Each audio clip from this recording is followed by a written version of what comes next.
Nikasema hapana, mimi miaka 20 kidogo, Mungu naomba uniongeze miaka. Amen. Akasema nikiongeze gani? Akamwambia Mungu, hapa mwanadamu anaanza kuojiana na Mungu. Amen. Anamwambia kuna ile miaka ng'ombe imerudisha 40, naomba unipe. Mungu akasema ukiomba mimi nakupa, manake ni kawaida yangu, ombeni nami nitawapa. Amen. Mungu akachukua ile miaka 40 akampa mwanadamu. Jumla ya miaka ya mwanadamu imefika 60 tayari. Amen. Mwanadamu akasema haijatosha, naomba unipe ile 10 ya unga tena. Akaongezwa. Bwana pesa. Mwanadamu akasema siko sawa, naomba unipe na hiyo 10 iliyobaki ya nyani. Bwana pesa. Akaongezwa na miaka 10 ya nyani. Jumla ya miaka yake inakuja ngapi? 80. Bwana pesa. Amen. Katika maisha ya mwanadamu, mwaka wa kwanza uliozaliwa mpaka mwaka wa 20 katika maisha ni miaka ya kutunzwa. Umeishi na wazazi wako, nataka maziwa unapewa, nataka nini unapewa. Amen.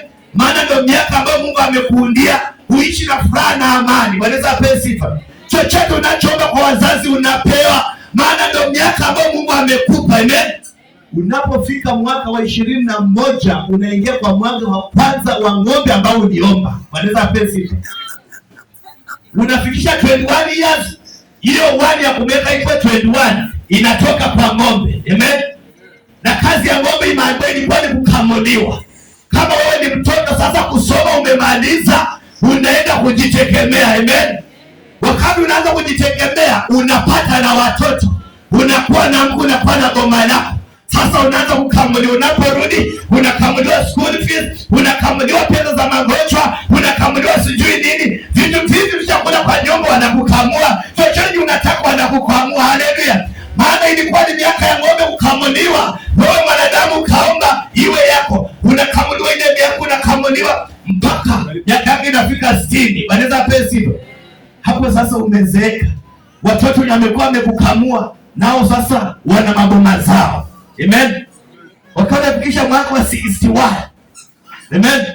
Ule wa 61 ule unaingia kwa mwaka wa nyani. Bwana pesa. Nyani alipewa kazi ya kuruka kwa mti huu, haende kwa mti huu, hakienda kwa mti huu, anarudi kwa mti huu. Bwana pesa. Sasa hapo unapata uko na watoto. Amen. Utapata kama sasa ni mimi Junior ako Nakuru, Dickson akuenda Tanzania. Naanza kuruka sasa, naenda Tanzania kwa mtoto wangu, na kaa huko.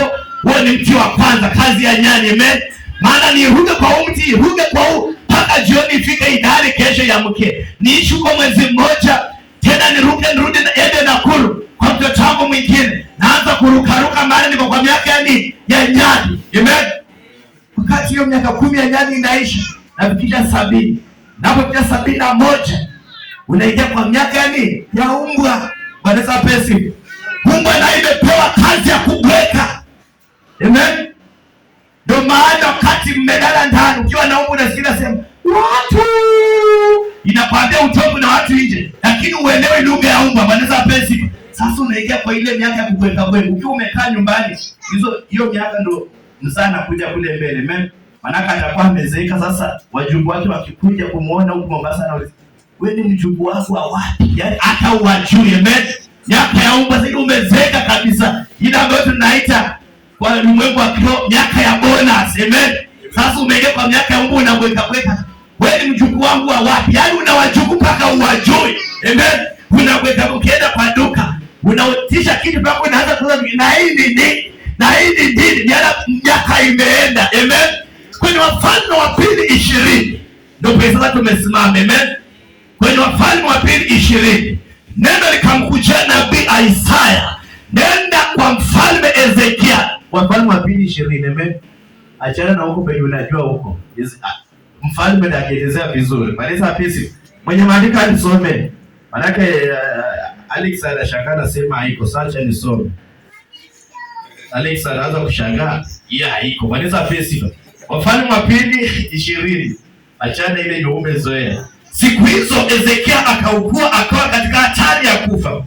Isaya nabii mwana wa Amosi akamjia akamwambia, Bwana sema hivi, tengeneza mambo ya hati. Ezekia ameshafanya kazi ya Mungu.